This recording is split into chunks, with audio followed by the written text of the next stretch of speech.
हरे कृष्णा कृष्ण कृष्ण हरे हरे, हरे हरे राम, राम राम हरे हरे। ॐ सहना भवतु, सहनं भुनक्तु, सह वीर्यं करवावहे, तेजस्विनावधीतमस्तु मा विद्विषावहे। ॐ शान्तिः शान्तिः शान्तिः।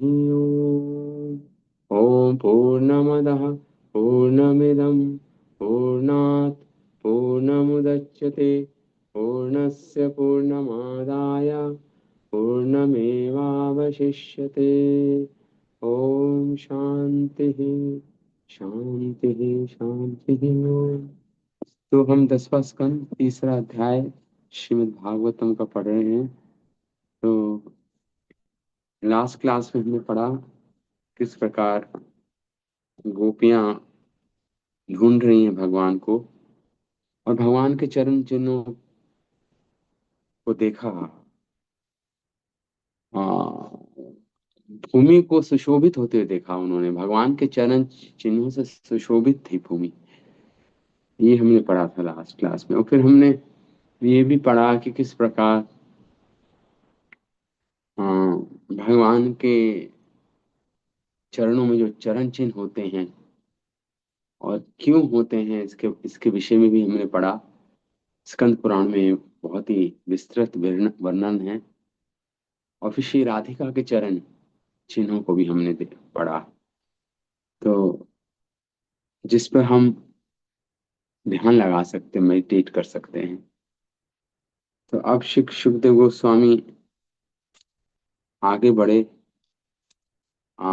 तो गोपियों ने आ, श्री राधिका जब, और ये भी कहा, अहो आल्य गोविंद अंग्रियब्जरेण वः, अमी धन्ययान ब्रह्मा। हाँ हाँ। तो यहाँ पे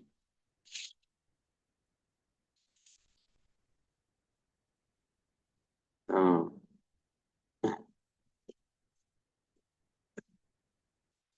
ये श्लोक है। धन्या अहो आम्याल्य गोविन्दाङ्घ्रिअब्जरेण वः, यान ब्रह्मेशुरमा देवी तत् तत् मूर्धन तत् अत्- मूर्धनि दधू दधूतये। हाँ, कह रही है, अहो धन्य है। आल्य मतलब हे सखियों, धन्य है वो गोविंद की चरण रेणु। गोविंद अंगरी अब्जहा, भगवान के चरण कमलों की जो रेणु हैं वे धन्य हैं। राधिता रेणवः, अमी, धन्य है वो जन जिनको वो चरण रेणु प्राप्त होती है। अमी धन्ययान, धन्य है वो, क्योंकि उसी चरण रज को प्राप्त करने के लिए ब्रह्मा, शंकर, रमा देवी, लक्ष्मी देवी आदि अघ अनुतय, अपने पापों को नष्ट करने के लिए, अशुभ नष्ट करने के लिए अघा अनुतय मूर्धनि दधु, अपने मूर्धनि अपने सिर पर धारण करते हैं, अपने शीश पर धारण करते हैं। ऐसे भगवान की चरण रज है। हाँ, तो यही गोपियां भगवान के चरण चिन्ह को देखकर उनकी चरण रज का स्पर्श चाहती हैं, कि चरण रज की महिमा का स्मरण कर रही हैं। हम्म, जो भी भगवान श्री कृष्ण के चरण को स्पर्श करती है, कोई, तो वह धन्य हो जाती है वह वस्तु। अहो, ब्रह्मा शिव आदि लक्ष्मी भी अपने अशुभ नष्ट करने के लिए उस चरण रेणु को अपने सिर पर धारण करते हैं। इस प्रकार गोपियां भगवान के चरण रेणु की गुणों का वर्णन करते हुए आप आगे बढ़ती हैं।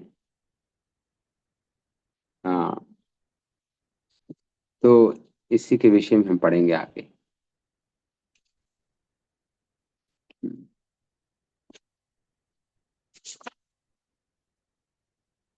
भगवान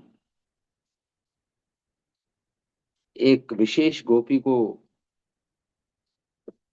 जिस प्रकार हथनी हाथी के पीछे चलती है, उसी प्रकार कृष्ण को अपने साथ लेके ये गोपी गई है। और उस अन्य आराधितो नूनम भगवान हरिरीश्वरा, बहुत ही प्रसिद्ध श्लोक है। यन्नो विहाय गोविंदा, वो विशेष गोपी आ, उसने आ, हमसे अधिक आराधना की होगी श्याम सुंदर की, तभी तो हमें त्याग कर उस वृषभानुनंदनी राधिका के साथ एकांत स्थान पे ले गए उन्हें। इस प्रकार गोपियां बोल रही हैं। तो अब आगे गोपियां कहती हैं, तस्यामूनिनः शोभम् कुर्वन्ति उच्चे पदानि यत् एका प्रहते गोपीनां रहो भुङ्क्ते च्युताधरम्। कह रही हैं गोपियां, आपस में एक दूसरे को बोल रही हैं गोपियां। तस्या अमूनि नः शोभम कुर्वन्ति उच्चै पदानि, कि हम गोपियों में गोपीनाम सा एक, ये जो विशेष गोपी है जिसे कृष्ण अपहृत्य ले गए हैं अपने साथ, रह एकांत स्थान पे अच्युता,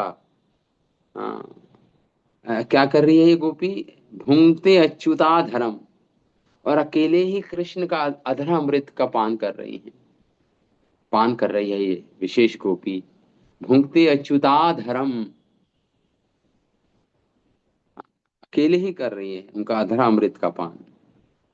हाँ, तस्या मुनि, और उसके साथ जो उभरे हुए चरण चिन्ह हैं, वे हमारे हृदय में शोभ उत्पन्न कर रहे हैं। हम्म, तस्या मुनि न शोभम, अपितु ये शोभ नहीं, अत्यंत हर्षित हैं गोपियां। हाँ, यहाँ पे शब्द तो शोभ का आया है कि ये गोपी जो अकेले ही कृष्ण का अधरा अमृत का पान करके करने के लिए कृष्ण को अकेले एकांत स्थान पर ले गए हैं। हम बहुत दुखी हैं कि अकेले ही पान कर रही है, हम नहीं है साथ में कृष्ण के, हमें छोड़ दिया, हमें त्याग दिया। हाँ, ये गोपियां बोल रही हैं एक दूसरे को। हाँ, इसलिए हम दुखी हैं, ऐसा बोल रही है, हम दुखी हैं। हाँ, क्यों? क्योंकि यहाँ पे जो इस गोपी के चरण चिन्ह दिखाई दे रहे हैं, और हमारे हृदय में चरण चिन्ह देख के शोभ उत्पन्न हो रहा है। अत्र तस्य पदानि, कहती हैं कि न लक्ष्यन्ते पदान्यत्र तस्यानूनं तृणाङ्कुरे खिद्यत् सुजात अंघ्रिता तलः तलाम उन्नये प्रेयसीं प्रियः न लक्ष्यते। आगे बोल रही हैं कि ये जो गोपी है, अब देखो देखो, अस्य तस्य पदानि ना लक्ष्यन्ते, अब ये इस गोपी के चरण चिन्ह नहीं दिखाई दे रहे हैं।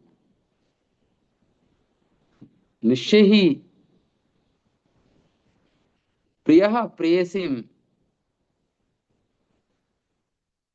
सुजात अंघ्रिलताम तृणः अंकुरे खिद्यत अचिंत्य। कह रही है उस गोपी ने निश्चय, इस प्रिय ने, श्याम सुंदर ने कहीं मेरी प्रिया के जो कि उनके ये सोचकर कि मेरी प्रिया को कांटे तृण अंकुर ना लग जाएं चरणों में, सुकोमल चरणों में, सुजात उस सुकुमार चरणों के नीचे तृण आदि अंक अंक अंकुर खिद्यत ना जाए, इसलिए उन्नय उन्होंने अपने कंधे पर चढ़ा लिया होगा। यहाँ पे अनुमान कर रही हैं गोपियां, क्योंकि अब उस प्रिया के चरण चिन्ह दिखाई नहीं दे रहे गोपियों को। निश्चित रूप से उस कामी कृष्ण ने अपनी प्रिया को अपने कंधे पे चढ़ा लिया होगा, इस प्रकार गोपियां कह रही हैं। अभी तो गोपियां दो प्रकार की, एक तो स्वपक्ष गोपी, एक विपक्ष। एक तो राधा रानी के कैंप में है स्वपक्षा गोपी,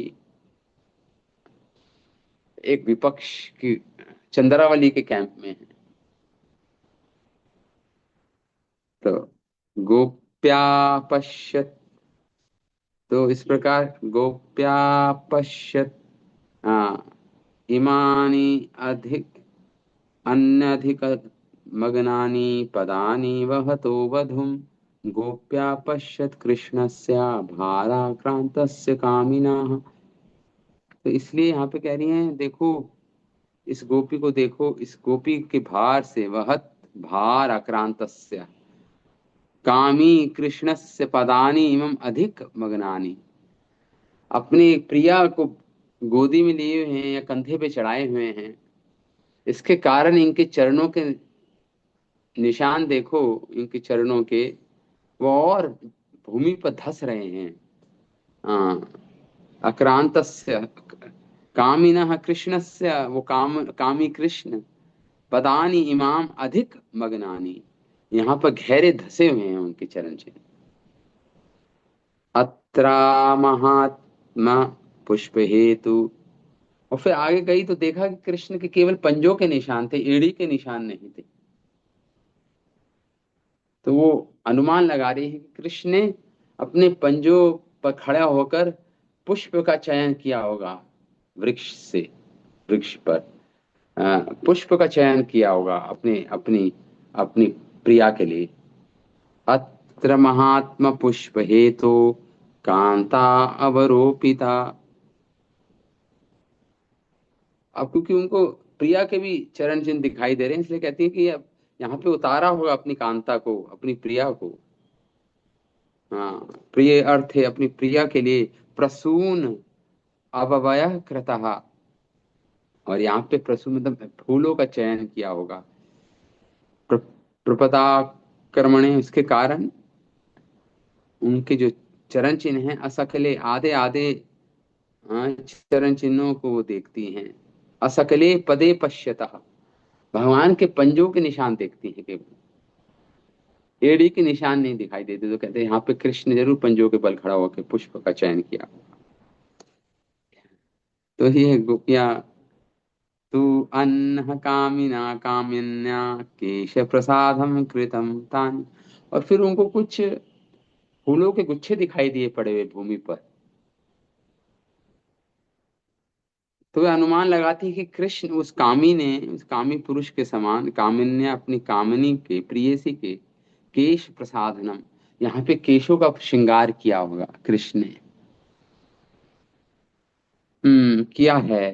तानी कांताम चूड़यता, उनकी उनके उनका जोड़ा बनाने के लिए, उनके केशों में केश प्रसाधनम, उनके केशों को कंघी करने के लिए, जूड़ा बनाने के लिए, आ, चोटी गूंदने के लिए, चूड़यतः इह ध्रुवम उपविष्टम।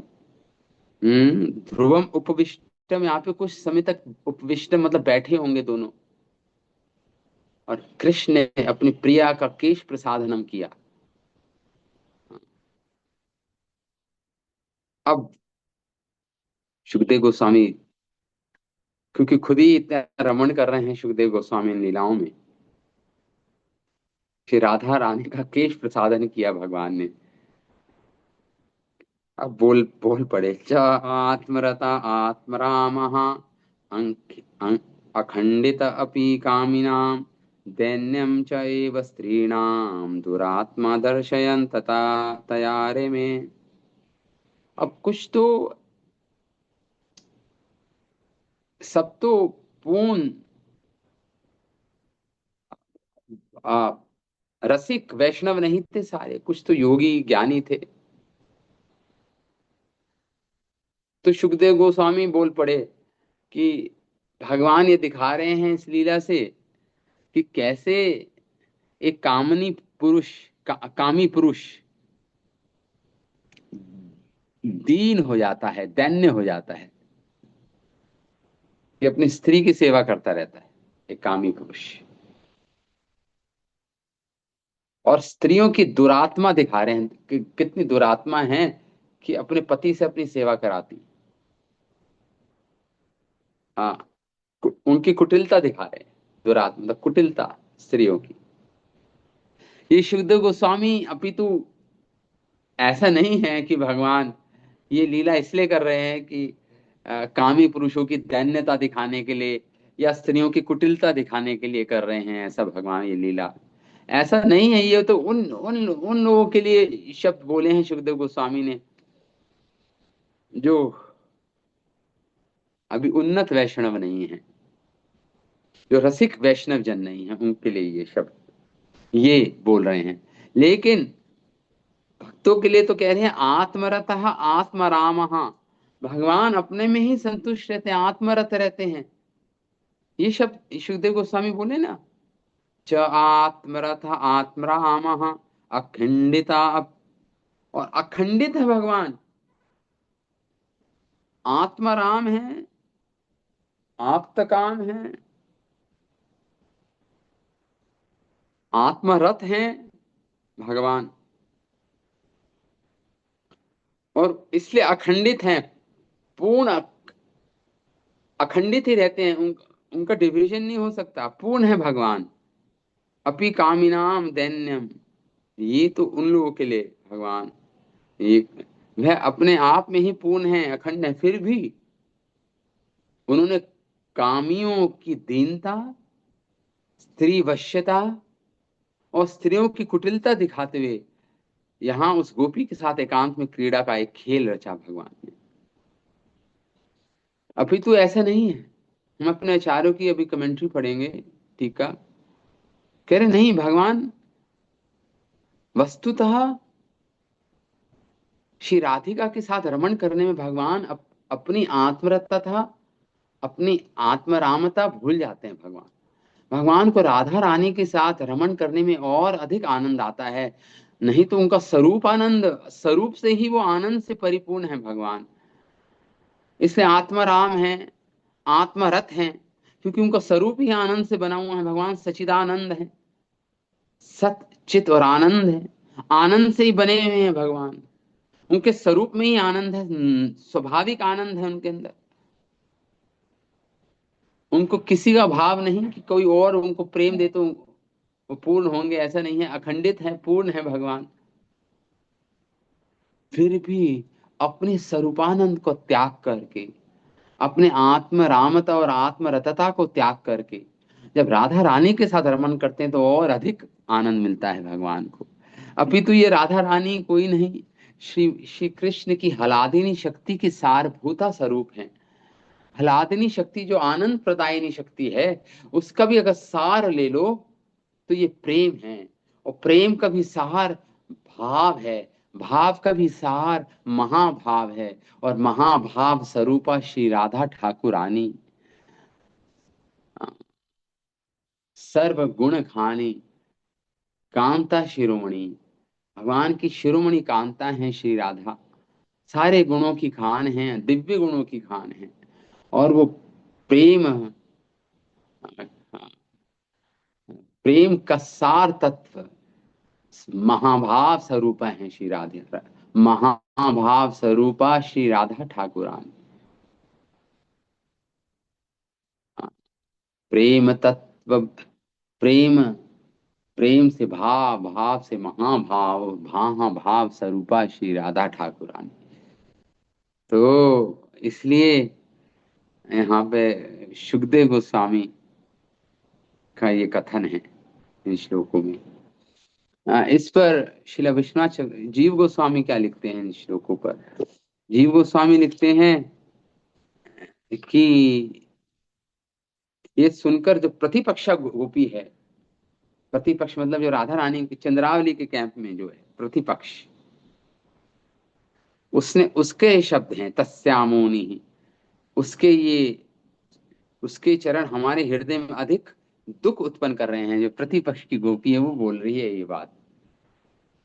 जब उन्होंने राधा रानी के चरण चिन्ह देखे तो कहती है कि ये अतिशोभ दुख उत्पन्न कर रही है हमारे हृदय में, क्योंकि उससे चुराकर अकेले ही एकांत स्थान पे अच्युत उसके अधर सुधा का वो भोग कर रही है वो विशेष गोपी। अथा उस मायावनी ने चोरी पूर्वक कृष्ण को ले जाने का कार्य किया था। अतः श्री कृष्ण ने हमें छोड़कर यहाँ आगमन किया, अन्यथा वह कैसे यहाँ आ जाते। ये अधर सुधा तो सामान्यतः हम सब गोपियों की संपत्ति है। हाँ, उसे देखकर ही हम सभी, तो यहाँ पर प्रति पक्षा गोपियों की ईर्ष्या की उक्ति है ये, पितु ईर्ष्या नहीं है ये आध्यात्मिक, देखिए ये यही मैं बोल रहा हूँ। आध्यात्मिक जगत में ना कोई मोनोटोनस, वहां पे ये इस संसार में जो आप देखते हो ना अलग अलग इमोशंस हैं, भाव भंगिमाएं हैं, अलग अलग भाव हैं, वही यहाँ पे इसलिए क्योंकि वो आध्यात्मिक जगत में भी ये सब है,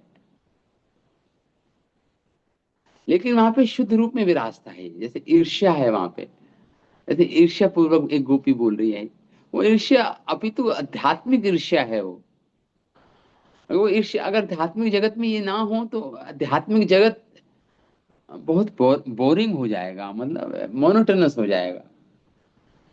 वो तो ब्रह्म ज्ञान, ब्रह्म ब्रह्म सुख में होगा। ब्रह्म सुख ऐसा होता है मोनोटोनस एक जैसा ब्रह्म सुख।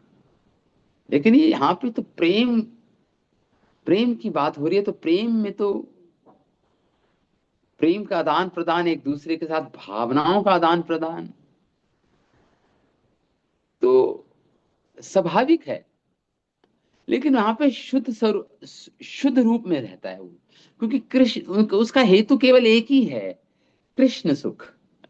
उसका तात्पर्य, उसका आशय केवल एक ही होता है, जो भी भावनाएं होती है कृष्ण सुख, कृष्ण को आनंद देना। इसलिए मान है, चाहे ईर्ष्या है, चाहे क्रोध है, चाहे कोप है, चाहे प्रकोप है, कुछ भी भावनाएं हैं जिसको रूप गोस्वामी ने अनुभाव, विभाव, संचारी भाव, स्थाई भाव, इन भावों में बहुत सुंदर तरीके से भक्ति रसमृता सिंधु ग्रंथ में इसका वर्णन किया है। इसके बिना तो कृष्ण को आनंद नहीं मिलेगा। अपने स्वरूपानंद को छोड़ के वो इस आनंद के पीछे भागते हैं कृष्ण। हाँ, उनको अच्छा लगता है जब गोपियां उनको उलाहना करती हैं, उनको गालियां देती हैं। उनको अच्छा लगता है जब गोपियां उनको एक छाछ के लिए उनको नचाती हैं, उनको नृत्य कराती हैं। बड़े बड़े योगी जन उनको पुकारते हैं, यज्ञ करते हैं, फिर भी भगवान मौनी बन जाते हैं। लेकिन जब ये बछड़े, ये गऊ चिंघाड़ती हैं तो भगवान तुरंत आते हैं और उनके साथ प्रेम का दान प्रदान करते हैं। इसलिए कृष्ण करणामृत ग्रंथ में श्री वृंदावन लिखते हैं कि कृष्ण, अब मैं समझ गया, आप बड़े बड़े ज्ञानी योगियों के वेदी स्थल पर नहीं पहुंचते हो, आप चुपचाप रहते हो। लेकिन जब ये गोपियां, ब्रजवासी जन आपको उलाहना करती हैं तो आप तुरंत वहां पे आकर और प्रेम में नृत्य भी करते हो, उनकी बातों को मानते हो। इसका मतलब केवल एक ही वस्तु है जो आपको अपने वश में करती है, वो है भगवान की प्रेम वश्यता। सबसे अगर कोई बड़ा गुण है भगवान में, अनंत गुणों में, तो वह है उनकी प्रेम वश्यता। भगवान प्रेम के वश में होते हैं अपने भक्तों के।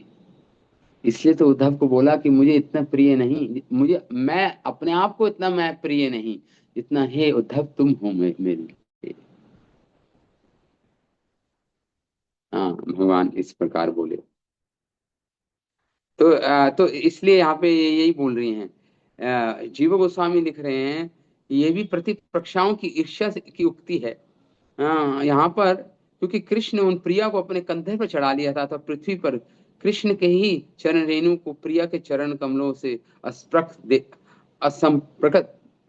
प्रकृत देखकर वह संतप्त हो उठी गोपियां। इस वचनों के कारण ही पक्ष की जो गोपियां हैं वो खिन्न हो गई, जबकि सखियों ने सखी के ही कान में कहा तृणांकुर, अतिशय प्रेम के विषय, प्रेयसी को कष्ट ना हो, इसलिए प्रिय ने अपने दोनों हाथों से प्रिया को गोद में उठाकर अन्यत्र पथराया। ये कानाफूसी हो रही है गोपियों में सुनकर। जो प्रतिपक्ष गोपियां ईर्ष्या सहित बोली, ये गोपियों, तुम तो विदग्ध हो, परफेक्ट हो। हाँ? क्या तुम इस अधिक गड़े हुए चरण चिन्हों को देखती हो? ये कृष्ण तो कामी हैं, अर्थात केवल काम परतंत्र हैं, प्रेम विदग्ध नहीं है ये कृष्ण। ऐसे वो प्रतिपक्षी गोपी बोली, प्रेम विदग्ध नहीं है, तो कामी पुरुष है कृष्ण। इसलिए अपनी कामनी के बोझ से आक्रांत हैं, बोझ लिया हुआ है। ये सुनकर पुनः गोपियां अघोष लोग में कहने लगी कि इस विदग्ध शिरोमणि महात्मा ने पुष्प चयन में सहायता करने के लिए अपनी कांता को गोद से उतारा होगा। इसलिए यहाँ पर गोपियां कहती हैं, तब ये गोपियां यहाँ पर अतिशय प्रेम वाले प्रिय के फूलों, अपनी प्रिया के लिए फूलों को चुना होगा।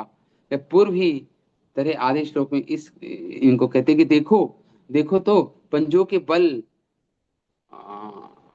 पंजे के चरण दिखाई दे रहे थे। विष्णु पुराण में भी आता है, जीव गोस्वामी कहते हैं, मैं इसलिए चरण चिन्हों में बहुवचन का प्रयोग है। निसंदेह दामोदर ने ऊंचे होकर फूलों का यहाँ चयन किया होगा, इसलिए यहाँ पर उन महात्मा के पंजे पंजे मात्र चरण दिखाई दे रहे हैं। गर्भ का नाम ये तो यहाँ पे अब बोल रही हैं इस बात को, अर्थात निश्चित रूप से आगे जाती है तो देखती हैं कि वेणी गूंथन किया होगा यहाँ पे कृष्ण ने। इस केश प्रसाधन का प्रयोजन सूचित करती हैं कि कामी कृष्ण ने अपनी कामनी के केशों का प्रसाधन काम क्रीड़ा सुख के लिए किया था, ये तात्पर्य हुआ। परंतु सखियों ने कृष्ण की इस प्रकार बैठने की भंगिमा देख देख आधे श्लोक में उत्तर दिया। सखियों ने तानी चूड़यता, ऊंचा जूड़ा बनाने का प्रयत्न किया। ये भगवान, इस प्रकार सुखदेव गोस्वामी ने गोपीजनों के मुख से उस प्रधाना गोपी के साथ कृष्ण की लीला की प्रशंसा कर, क्योंकि सुखदेव गोस्वामी भी क्योंकि राधा रानी के तोते हैं, पैरट हैं, इसलिए उनका नाम ही सुखदेव है। तो उन्होंने, अपितु गोपियों ने सुखदेव गोस्वामी को आदेश दिया था कि श्रीमद् भागवतम की जब जब बोलो, तो हमारे इन प्रसंगों को जो गोपियों के साथ कृष्ण के साथ लीलाएं हैं उसको तुम मत वर्णन करना। लेकिन प्रेम वश्यता के कारण सुखदेव गोस्वामी गोपियों के इस अतिशय प्रेम को प्रकट ना करने में समर्थ नहीं, असमर्थ रहे। उन्होंने प्रकट कर ही दिया गोपियों के प्रेम को, अतिशय प्रेम को, गोपियों की प्रेमता की अतिशयता को प्रकट कर रहे हैं सुखदेव गोस्वामी। और विशेषकर श्री राधा रानी के इन सुखदेव गोस्वामी के मुख से राधा रानी की विशेषता प्रकट हो रही है इन श्लोकों में। अब अपितु नाम नहीं लिया सुखदेव गोस्वामी ने, इतना कर दिया, बस इतना रोक लिया अपने आप को कि इन गोपियों का नाम नहीं लिया, राधा रानी का भी नाम इनडायरेक्टली लिया, व्यंजन व्रति से लिया, मुख्य व्रति से नहीं लिया।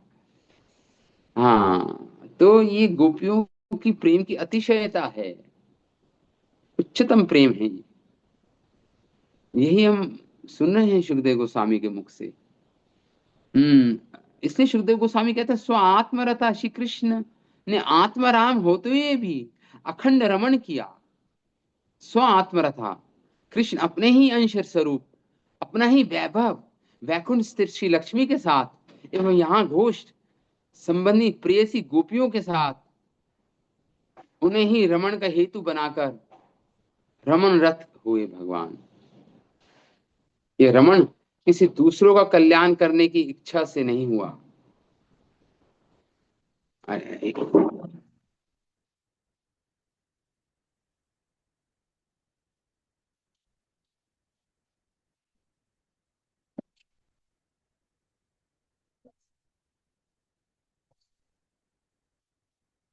हरे कृष्णा, सॉरी।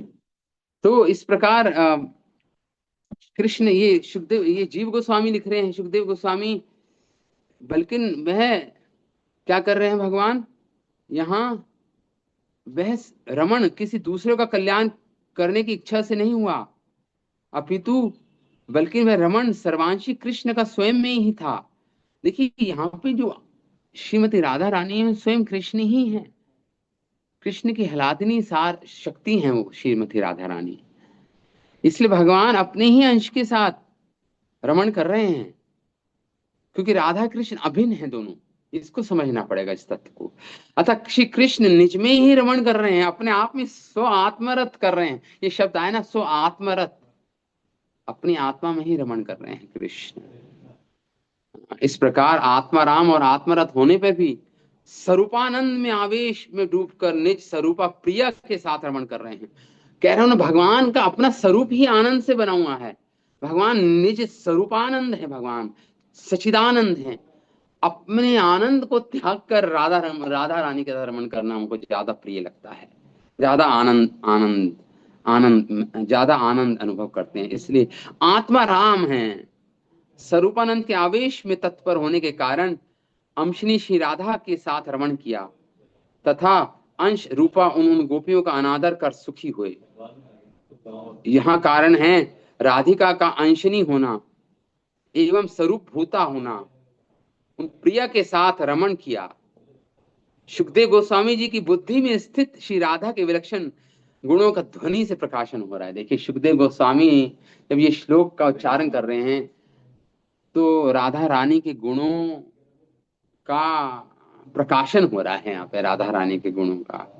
अर्थात श्री राधिका सभी की तुलना में श्रेष्ठ आश्रय भूता है, तत् प्रेम आश्रय विषय रूपया, विशेष प्रेम आश्रय भूता, आश्रय है उस प्रेम की श्री राधा रानी। हाँ। रेमे तथा स्वात्मरता, जब शब्द उसका उच्चारण कर रहे हैं सुखदेव गोस्वामी, रेमे तथा आत्मरता श्लोक में आया है ये शब्द। इस उक्त पाठ स्थान पर रेमे तथा च आत्मरता, तथा अर्थ करना होगा कि पूर्ण काम होने के कारण वे आत्मरत हैं। कृष्ण, श्री कृष्ण का राधिका के साथ रमण हुआ, उससे सखी गोपियां पहचान गई कि श्री कृष्ण ने आत्म रूप में ही राधिका के साथ रमण किया। बिहार में उन प्रकारों का गोपियों का संवाद से पहले वर्णन हो चुका है। श्री राधिका के साथ जो कृष्ण अखंडित होकर रमण करते हैं, परंतु इस राधा की प्रीति के कारण अन्यत्र खंडित, अन्यत्र अन्यत्र तो जो भगवान प्रीति करते हैं, प्रेम करते हैं, वो तो खंडित ही होता है। क्यों? यहाँ पे शब्द आया ना अखंडितम, श्लोक में शब्द आया है। देखिए जो सुखदेव गोस्वामी कह रहे हैं, च आत्मरता आत्रा आत्मरामा अखंडितम अपि कामिनाम दैन्यम च स्त्रीणाम दुरात्मा दर्शयन तथा रे में। तो आत्मरत है, आत्माराम है और अखंडित है भगवान। केवल राधा रानी के साथ भगवान का प्रेम खंडित नहीं होता, क्योंकि जब राधा रानी के साथ, जब किसी और गोपी के साथ भी होते हैं भगवान, तो उनका स्मरण तो श्री राधिका का ही होता है। उनको वो राधा रानी का स्मरण एक क्षण भी छूटता नहीं, भगवान कृष्ण की स्मरण स्मरण स्मरण से एक क्षण भी नहीं छूटता। इसलिए दूसरों के साथ तो भगवान का प्रेम खंडित ही है, क्योंकि राधा रानी का स्मरण तो कांस्टेंट, निरंतर ही उनकी स्मरण पथ पर रहता ही, विराजता ही है वो तो, श्री राधा रानी का स्मरण। इसलिए अन्यत्र अखंडित रूप।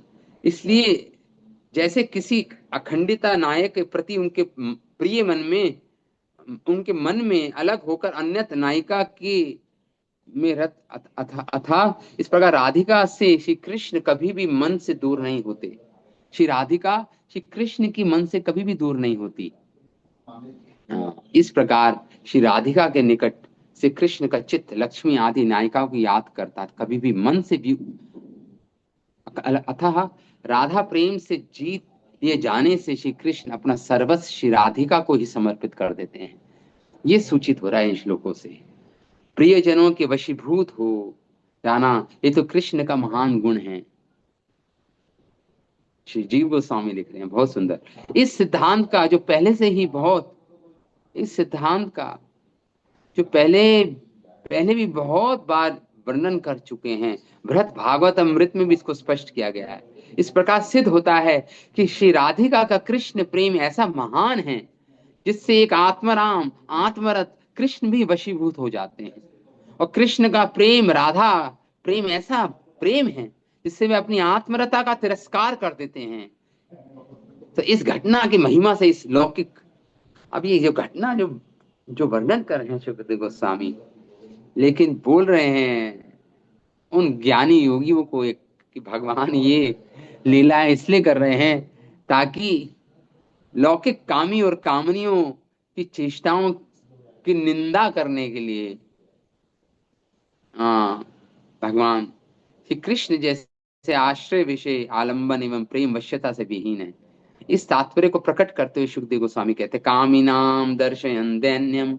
यहाँ कामी जनों में दैन्यता दिखा रहे हैं भगवान, कि कामी जन कितने दीन हो जाते हैं, स्त्री परतंत्र हो जाते हैं स्त्री के आगे। इस प्रकार गोपियां और श्री कृष्ण ऐसे प्रेम स्वभाव वाले हैं जिसमें प्रियजनों के संतर्पण को भी अपना सुख माना है।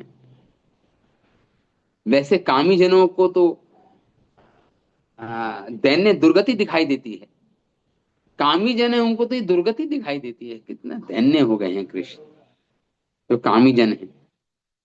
लेकिन वह तो मल मूत्र आदि लक्षण वाली होती हैं।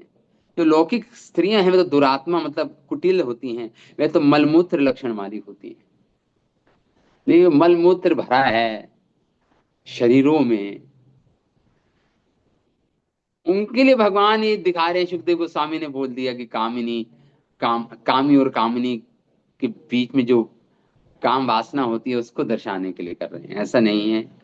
अतः श्री कृष्ण के साथ रमण में ऐसा मलमूत्र देह सौंदर्य नहीं, हेतु नहीं है।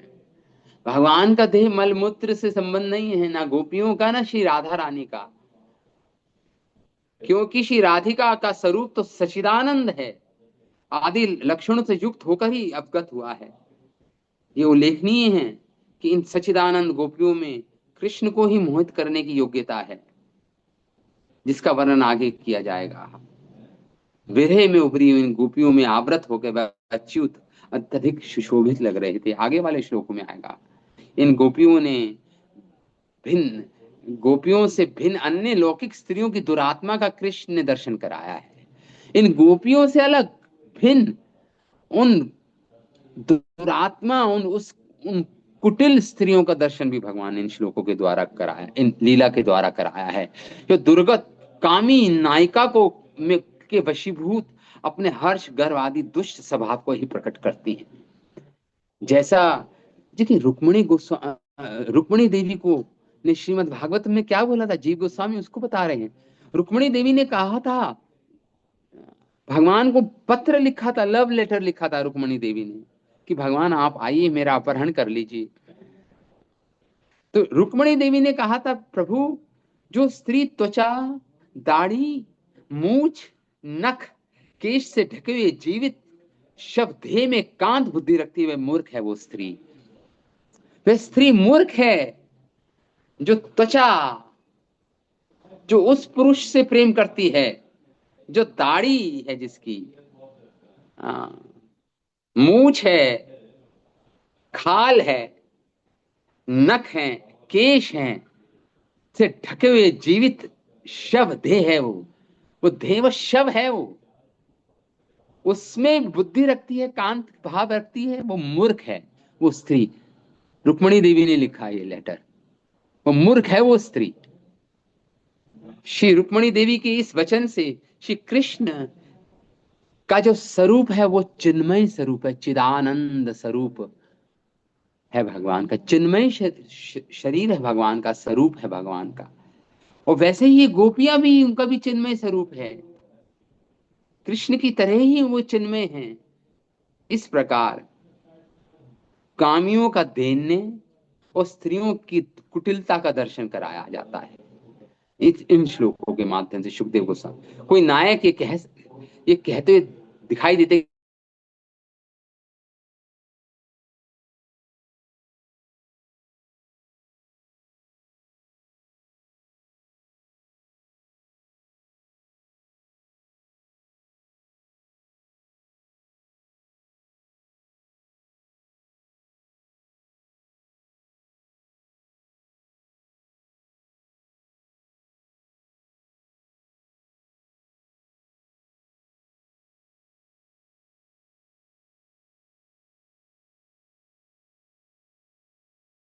देखिए समझिए, इस प्रकार इस प्रकार यहाँ पे ये बोल रहे, क्योंकि जब कृष्ण आत्म तत्व में रमण करते हैं, और आत्मा कौन है कृष्ण की? श्री राधा। वो आत्म स्वरूप है श्री राधा। तो फिर भी भगवान केवल कामियों और कामनियों को शिक्षा देने के लिए लीला करेंगे? ये संभव नहीं, ये संभव नहीं। हमारे आचार्य जन जीव गोस्वामी कहते हैं ये संभव नहीं।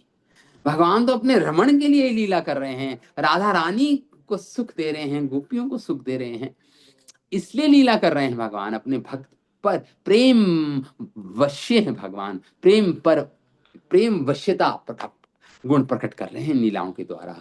हाँ, एक लौकिक शिक्षा के लिए आप ये कह सकते हैं कि एक कामी की दैन्यता और कामनी स्त्री की कुटिलता को प्रकट करने के लिए लीला हो रही है। ऐसा नहीं है, ऐसा नहीं है। कृष्ण तो प्रेम वश्यता प्रमाणित कर रहे हैं लीलाओं के द्वारा। ये ऐसा समझना चाहिए आपको इन लीलाओं को सुनकर। तो ये जीव गोस्वामी का कथन है। समय तो जल्दी से अभी 5 मिनट में मैं श्री विश्वनाथ चक्रवर्ती ठाकुर ने जो लिखा है मैं उसको पढ़ता हूँ। बहुत सुंदर लिखा है उन्होंने भी। आ, तो इस प्रकार गोपियों की उक्ति में श्री राधिका के सौभाग्य की अतिशयता दिखाकर श्री सुखदेव गोस्वामी उस अतिशयता का प्रतिपादन कर रहे हैं। श्री राधा रानी के प्रेम की अतिशयता का प्रतिपादन कर रहे हैं श्लोकों में। रे में तया, यद्यपि कृष्ण आत्माराम है, तथापि उन राधिका के साथ उन्होंने जो रमण किया उसका कारण है कि उनका वह निज रमण भी श्री राधिका के साथ ही का परम सुंदर। श्री कृष्ण को अपनी आत्मरमता में वैसा सुख नहीं जैसा श्री राधिका के साथ रमण करने में मिलता है। यही आत्मा, इसी को समझना पड़ेगा, इस तत्व को समझना पड़ेगा। इसलिए इसलिए यहाँ पर श्री विश्वनाथ चक्रवर्ती ठाकुर लिख रहे हैं, कृष्ण की आत्मरामता में उन्हें वह सुख नहीं मिलता जैसा सुख आत्मभूता श्री राधा रानी के साथ रमण करने में मिलता है। इसलिए वे जितना जितना संभव है उतना यत्न करके श्री राधिका से रमण करते हैं। इसमें निश्चित रूप से श्री राधिका की पूर्णता सिद्ध होती है। निश्चित रूप से श्री राधिका हलादिनी शक्ति होने के कारण, भगवान की हलादिनी शक्ति है श्री राधिका, हलादिनी शक्ति होने के कारण होने पर भी संपूर्ण हलाद का सार प्रेम है। हलादिनी शक्ति जो सार है वह है प्रेम। प्रेम प्रेम का भी सार है श्री राधा महाभाव। प्रेम का भी सार है महाभाव। हलादनी सार प्रेम प्रेम सार भाव, भाव महाभाव, और फिर महाभाव से महाभाव, और महाभाव स्वरूप है श्री राधा ठाकुर रानी। वह और उनकी ही काय व्यू है, उनकी ही एक्सपेंशन है, उनका ही प्रकाश है ये गोपियां। श्री राधा रानी का ही तो प्रकाश है ये गोपियां। अतः कृष्ण की आत्मरामता तो अपने आनंद मात्र में रमण है, जबकि उनकी राधिका के साथ रमण आह्लाद के महासार भूत महाभाव स्वरूपा भूता श्री राधा रानी के साथ अधिक है। तंत्र शास्त्र में भी कहा गया है, शील विश्वनाथ चक्रवर्ती ठाकुर तंत्र शास्त्र सबसे प्राचीन शास्त्र हैं, उनको कोट कर रहे हैं यहाँ पे। तंत्र शास्त्रों में भी बोला है कि सारी शक्तियों में श्रेष्ठ हलादिनी शक्ति नामक जो महाशक्ति है, उसकी भी सारभूता है श्री राधा ठाकुरानी। श्री राधा ठाकुरानी, श्री राधा वृषभानुनंदनी उस महाभाग की सारभूता है। हाँ, इस रमण के द्वारा उन्होंने भगवान तत्व, जो अनभिज्ञ लोग हैं, जो भगवान तत्व को नहीं जानते, जो अनभिज्ञ हैं, ऐसे अविवेकी जन का के सामने, तो लोग के सामने की काम वशीभूत स्त्रियों से के वशीभूत नहीं होना चाहिए। एक पुरुष को स्त्री के वशीभूत नहीं होना चाहिए, ये प्रकाशित कर रहे हैं भगवान। उनके लिए जो अनभिज्ञ हैं, जो सार तत्व को नहीं जानते, जो कृष्ण तत्व को नहीं जानते, जो प्रेम तत्व को नहीं जानते, उनके लिए ये कह रहे हैं ये कि केवल भगवान काम के वशीभूत हो जाने पर मनुष्यगण दीन हो जाते हैं, और उनकी दीनता हो जाने पर स्त्रियां कुटिल हो जाती हैं। इस सिद्धांत को प्रचारित करते हुए ऐसे प्राकृत विवेकी, जो प्राकृत लोग हैं, जो अविवेकी जन हैं, जो इधर उधर फिरते रहते हैं, उनके लिए कह रहे हैं कि गोपियां, ये लीला प्रमाण है, ये लीला प्रमाण है, नहीं होना चाहिए। अर्थात श्री कृष्ण प्राकृत कामी जनों की निष्ठा दिखाते हुए प्रेम रस तत्व का जो अधिकारी नहीं है, जो प्रेम रस के तत्व जो अनाधिकारी हैं, उनके सामने ये कर रहे हैं, ये ऐसा शब्द बोल रहे हैं भगवान या सुखदेव गोस्वामी बोल रहे हैं, जो अधिकारी नहीं है इस प्रेम तत्व को समझने के लिए अभी। हाँ, उनके लिए ये सब ये श्लोक आया है। अर्थात कामियों ने कृष्ण को दीन ही, अब कामियों ने जब कृष्ण को देखा, क्योंकि जैसा आपकी जैसी दृष्टि होती है, वैसा जैसा आपका आपका चेतना होती है, वैसी आपकी दृष्टि होती है। आप अपने अपने मन के अपने अपने अनुसार संसार को देखते हो, उसका दर्शन करते हो। किसी ने लाल चश्मा पहन रखा तो उसको लाल लाल दिखेगा हर चीज, किसी ने कोई दूसरे रंग का चश्मा पहन रखा तो उसको वैसे ही वो रंग दिखेगा। इसलिए कामियों को तो कृष्ण कामी दिखाई दे रहे हैं, पुरुष तो कामी जन है।